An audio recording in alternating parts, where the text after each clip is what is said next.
Are you coming back to school with me? We could have done it all so easily. Hi, my name is Craig Thompson Wood. I'm your host on Teaching with Board Games. Taking a look today at Blokus Jr. by Mattel.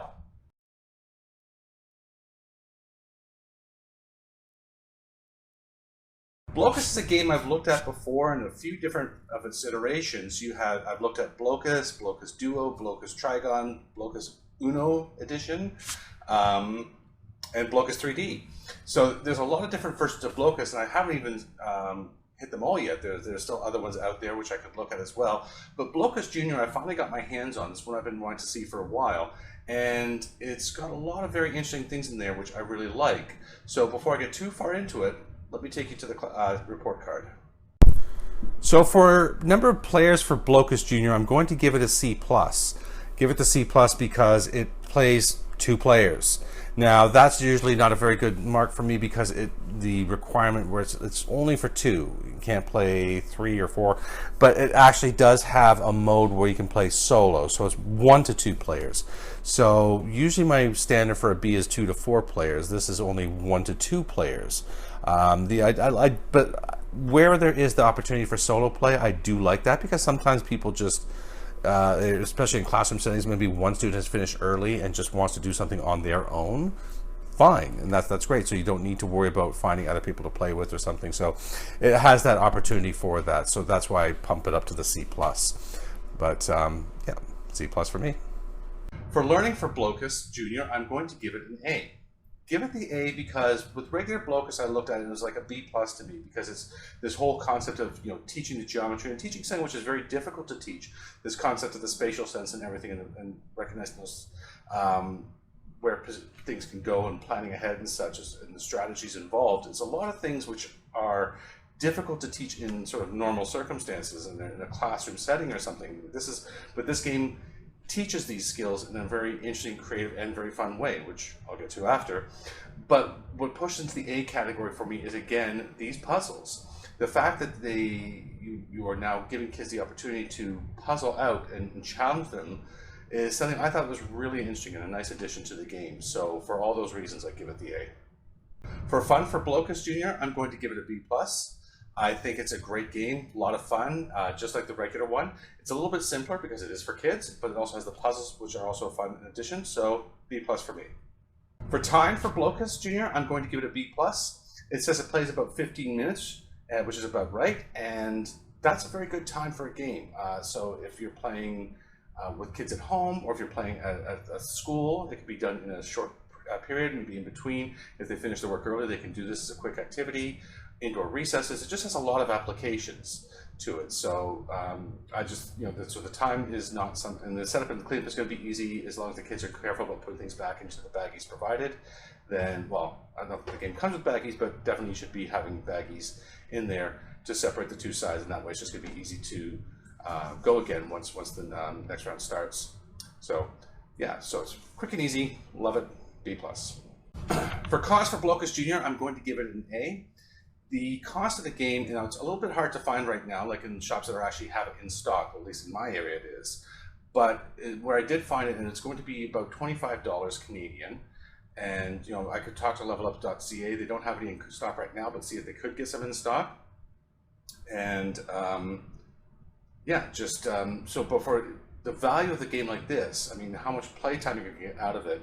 This is the kind of game that I find that the students I've known, the children I've known who have been playing, and they played regular Blokus, and this is my first time getting my hands on the junior Blokus, is that they want to play it all the time. They love it. They think it's a great game. I love it. I think it's a great game. So the addition of the Blokus Jr. now, so I think it's going to be a definite surefire win, no questions in my mind.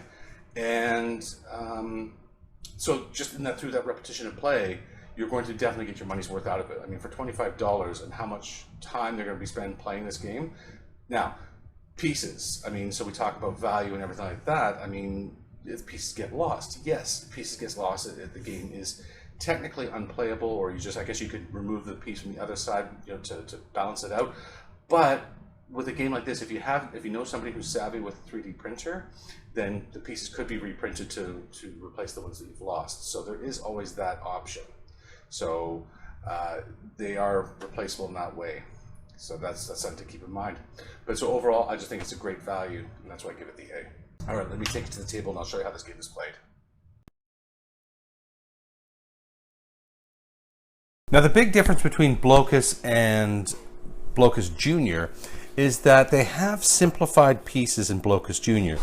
So you have these pieces here, so you see there's like a 1, a 2, a 3, a few different 4s, a couple of 2 different 3s. But they've cut out some of the other shapes that were in Blokus, like they had the shape that looked like a U, and you know, just there was different. Needless to say, they've cut out some of the shapes, so they just kept some of these simpler shapes. But what they have them in duplicate. So you have 2 1s, 2 2s, 2 of these 3s, 2 of these 3s, and so on. And you have them obviously in green and in red, but they have them in. So there's 2 green ones and 2 orange ones. There's 2 orange 2s, 2 green 2s, and you know, so there's 2 of every set of those, and they're going to have them in green and red. So like regular Blokus, if you've never played Blokus before or don't know what it's about, so each person is going to take a turn, and they're going to be they're going to start off, they're going to put a piece onto the board. Now it's hard to see here. Let me see if I can tilt this there. It's a little easier to see now. You have these spaces here with the circles, and that's where the starting piece are going to go. So you're going to put a piece down, like so, and that's not saying once they're in place, like I'm trying to apply pressure to that now, it won't move. You actually have to lift it up now to put it back down again. You have to get it to sort of click into place there, and then the other person's going to put their piece on, and so on. Now when you're putting your next piece on, you're not allowed to attach your piece so that it's flush against your own piece. You have to touch your own piece, but you can only do so on a corner. So maybe you choose to do something like that. And then the other, so now that's preventing that person from using that corner. So that's actually not too bad of a move. And then this person might do something like this, okay? So tit for tat, you can't use that corner now. So you're just trying to get as many of your pieces onto the board as you can while preventing the opponent from going to their spaces. Now, where I found this game absolutely amazing is where, you know, you do something like that, you snuggle into a corner there, and then the next time you go, boom, you just pop out the other side like so.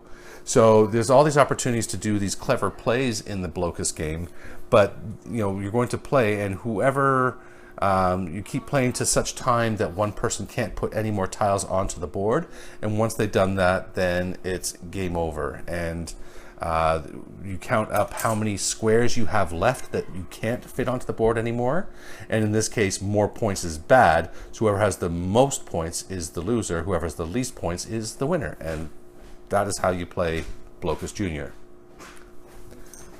But before I move on, just want to show you these. So these are the Blokus Jr. puzzle tiles. So what you have here, so you see they have these numbers at the top.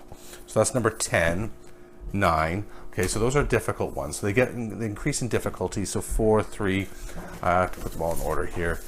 So I have 7, 8, 9, 10, 5, 6, 3, 4. Here's my 1 and 2. So number 1 is obviously going to be an easy one. So what your goal is always is, so you're playing as the green player, you want to connect the piece that you have down here to the piece that's up here.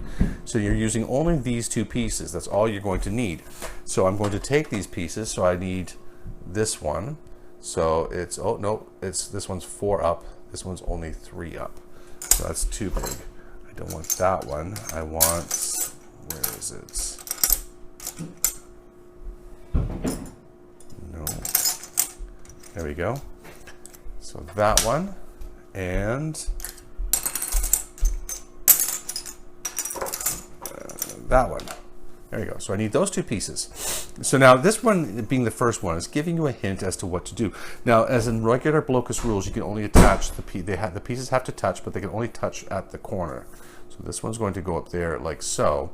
So now this one, you know, pretty obvious, it's going to have to go here. You can't put it down here or anything. That's not going to work at all. But so it's going to have to go here, and it doesn't take much experimentation and playing around with it to see that if you go like so, now You see how it's touched corner to corner there, up to corner there, around corner to corner there. So that would be the solution for this puzzle. Very easy one. So this would be the next one. So you have only these 2 green pieces. You have to connect all these 3 green sections here, and so on. So everyone's its own particular challenge. And that's how you do the Blokus Jr. puzzles.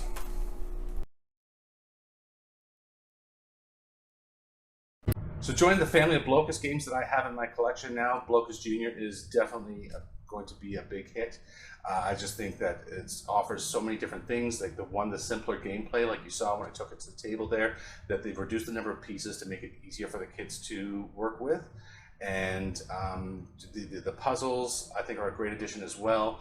So it's the same Blokus, just a little simpler with some extra stuff added. It's just win-win all around for me. And like I said, using this game, I wouldn't be something I'd be using in a classroom setting to teach anything curricular, but just having it out there as something that, you know, sometimes it's fun to have the kids doing things which are just stretching their brains in different ways and getting them to think in different ways. It doesn't always have to be textbook work or teaching to the curriculum.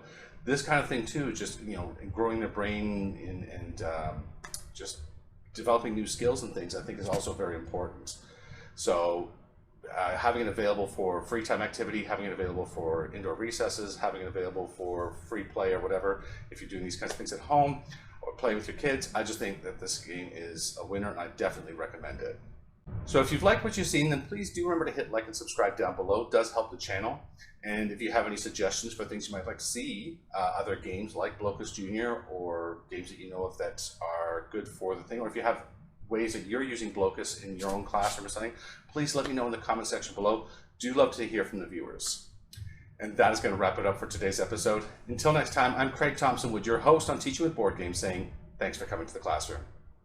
Are you coming back to school with